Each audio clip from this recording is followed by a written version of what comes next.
Hi hello. Camera വല്ലാതെ shake ആവുന്നുണ്ടല്ലേ? ഇവിടുത്തെ കാറ്റിൻ്റെയാണ്.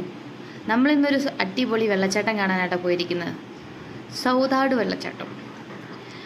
മഹാരാഷ്ട്ര ജില്ലയിലെ സൗദാഡ് ഗ്രാമത്തിനടുത്തുള്ള ഒരു വെള്ളച്ചാട്ടമാണ് കേട്ടോ ഇത്. ഈ വെള്ളച്ചാട്ടത്തിൻ്റെ പ്രത്യേകത, ഇതിനോട് ചേർന്ന് തന്നെ ഒരു ശിവൻ്റെ അമ്പലം കൂടി ഉണ്ട് കേട്ടോ. പ്രകൃതി ഭംഗിയൊക്കെ ചുമ്മാ വാരിക്കോരി എറിഞ്ഞിരിക്കുന്ന സ്ഥലമാണിത്. ഇവിടുന്ന് താഴത്തേക്ക് പോകണം നമ്മൾ. താഴെയായിട്ടാണ് കേട്ടോ ഈ വെള്ളച്ചാട്ടം ഫുള്ളായിട്ട് നമുക്ക് കാണാൻ പറ്റുക. ആ സൈഡിൽ ഒരു നേരിയ രീതി കാണുന്നില്ലേ, അതാട്ട് വെള്ളച്ചാട്ടം. അച്ഛനും കുട്ടികളൊക്കെ ഫസ്റ്റ് തന്നെ ഇറങ്ങിപ്പോയി കേട്ടോ. താഴത്തേക്ക് നല്ല സ്റ്റെപ്പാണ്. കാറ്റെന്ന് വെച്ചാൽ നല്ല അപാര കാറ്റാണ് കേട്ടോ. താഴേക്ക് ഇറങ്ങി ചെല്ലുന്തോറും കാറ്റിൻ്റെ തീവ്രത കുറഞ്ഞിട്ടുണ്ട്. സ്റ്റെപ്പ് ഇറങ്ങി ചെല്ലുമ്പോൾ നമുക്ക് ഇടയ്ക്കിടയ്ക്ക് ഇങ്ങനെ കുറച്ച് കുഞ്ഞു കുഞ്ഞു കടകളും കാര്യങ്ങളൊക്കെ കാണാം. നമ്മൾ അവിടെ നിന്ന് കുറച്ച് കടലയൊക്കെ വാങ്ങിച്ച് നമ്മളിതൊക്കെ ആസ്വദിച്ചാണ് കേട്ടോ പോക്ക്. നല്ല കൂളിംഗ് ആയിട്ടുള്ളൊരു സ്ഥലമാണ് കേട്ടോ. നല്ല കാറ്റും പ്രകൃതി രമണീയമായ സ്ഥലം. ചുറ്റും പിന്നെ ചവറ് വലിച്ചെറിഞ്ഞിട്ടുണ്ട് ആവശ്യത്തിൽ കൂടുതൽ ആൾക്കാർ. അതിപ്പോൾ എവിടെ ചെന്നാലും ഇങ്ങനെയാണല്ലോ ഒരു ടൂറിസ്റ്റ് പ്ലേസ് ആകുമ്പോൾ. അങ്ങനെ നമ്മൾ അതിൻ്റെ അടിഭാഗത്ത് താഴ്വരയിലെത്തി കേട്ടോ. നദിയിലധികം വെള്ളമൊന്നുമില്ല. ഇതാണ് കേട്ടോ രാമേശ്വര ടെമ്പിൾ. ശിവനാണ് കേട്ടോ ഇവിടുത്തെ പ്രതിഷ്ഠ. ഇവിടെ അത്യാവശ്യം കുറച്ച് തിരക്കും കാര്യങ്ങളൊക്കെ ഉണ്ടായിരുന്നു കേട്ടോ. അമ്പലത്തിൽ വന്ന ഭക്തജനങ്ങളുടെയാണ്. ഇവിടെ ഈ താഴെ കാണുന്ന വെള്ളത്തിലില്ലേ വലിയ വലിയ മീനുകളുണ്ട് കേട്ടോ. അമ്പലത്തിനോട് ചേർന്നുള്ള പ്രദേശം ആയതുകൊണ്ട് ആരും ഇതിനകത്ത് മീനൊന്നും ഇങ്ങനെ പിടിക്കുന്ന കണ്ടിട്ടില്ല. നമ്മളുടെ ലക്ഷ്യം ഇതേ ദൂരെ കാണുന്ന നമ്മുടെ വെള്ളച്ചാട്ടത്തിലേക്കാണ് കേട്ടോ. മീനെ കിട്ടുമെന്ന് ഞാൻ കുറേ ശ്രമിച്ചു നോക്കി, പക്ഷെ എൻ്റെ ക്യാമറ അതിനൊന്നും എന്നെ അനുവദിക്കുന്നില്ലായിരുന്നു. എനിക്ക് ശരിക്കും മീനെ കാണാമെങ്കിലും ക്യാമറയ്ക്കുള്ളിൽ അതൊന്നും കാണുന്നില്ലായിരുന്നു. അങ്ങനെ കുട്ടികൾ ചങ്കായിട്ട് നടന്നു പോകുന്നുണ്ട് കേട്ടോ. അച്ഛനും ഉണ്ട് മുമ്പേ. എന്തൊക്കെ ചങ്കുവാന്ന് പറഞ്ഞാലും ഒരാളൊരു കുരുത്തക്കേട് കാണിക്കുന്നുണ്ട്, അടുത്ത ആൾ അപ്പം തന്നെ നമ്മളുടെ അടുത്ത് അത് എത്തിച്ചിരിക്കും. അത് പിന്നെ ഒരു വല്ലാത്ത കഴിവാണ്. നമ്മളെല്ലാവരും അങ്ങനെയല്ലേ? നമ്മൾ ചെയ്യുന്ന തെറ്റിനേക്കാളും കൂടുതൽ മറ്റുള്ളവർ ചെയ്യുന്ന തെറ്റ് വെറുത്ത് പറയുന്ന ആൾക്കാരാണല്ലോ നമ്മൾ. വേണ്ടേ, വഴി കുറച്ച് കഠിനമായിക്കൊണ്ടിരിക്കുകയാണ് കേട്ടോ. ചെറിയൊരു ഇടവഴി കൂടെ വേണം പോകാൻ. ആളെ എടുക്കാമെന്ന് പറഞ്ഞിട്ട് ആൾ എന്ത് ചെയ്ത് സമ്മതിക്കുന്നില്ല. ആൾക്ക് നടന്നേ പറ്റൂ. അപ്പോൾ വളരെ കഷ്ടപ്പെട്ടിട്ടാണെങ്കിലും കൊച്ചിനെ കയ്യിൽ പിടിച്ച് നമ്മൾ നടത്തി അവിടെ എത്തി കേട്ടോ. ആ കുറച്ച് ദൂരം ഉണ്ടായിരുന്നുള്ളൂ ഇച്ചിരി കഷ്ടപ്പാട്. ഈ ഒരു ഭംഗി കാണാൻ പറ്റിയപ്പോൾ ആ കഷ്ടപ്പാടൊക്കെ നമ്മളങ്ങ് മറന്നു കേട്ടോ. ഈ പാറ കാണുമ്പോൾ തന്നെ അറിയാം വളരെ അടുത്തായിട്ട് തോന്നുമല്ലേ.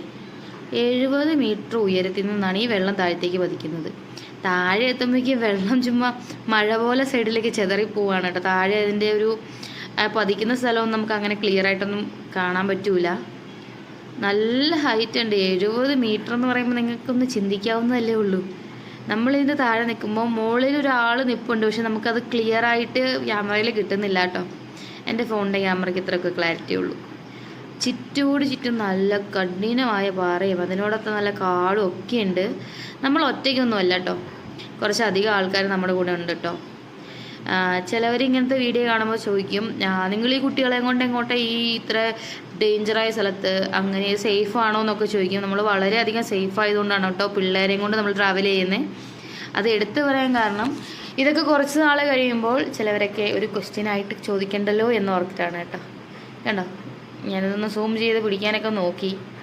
ഇങ്ങനെയായിട്ടാണ് കിട്ടുന്നുള്ളൂ. നമ്മൾ ഒത്തിരി നേരമൊന്നും അവിടെ നിന്ന് ചിലവഴിച്ചില്ല കേട്ടോ.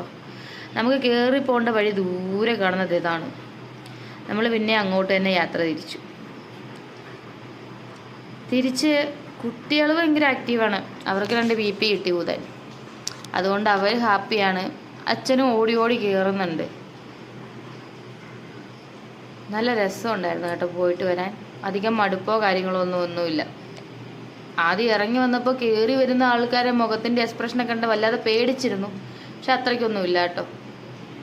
കുറച്ചങ്ങ് മാറിക്കഴിഞ്ഞപ്പോൾ സ്റ്റെപ്പിൻ്റെ കനം ഇത്തിരി കൂടിയോന്നൊരു സംശയം. താഴെ വരെ ഒറ്റക്കൽ സ്റ്റെപ്പായിരുന്നെങ്കിൽ ഇവിടുന്ന് തൊട്ട് 2 കല്ല് പൊക്കത്തിലാണ് സ്റ്റെപ്പ് ഇട്ടിരിക്കുന്നത്.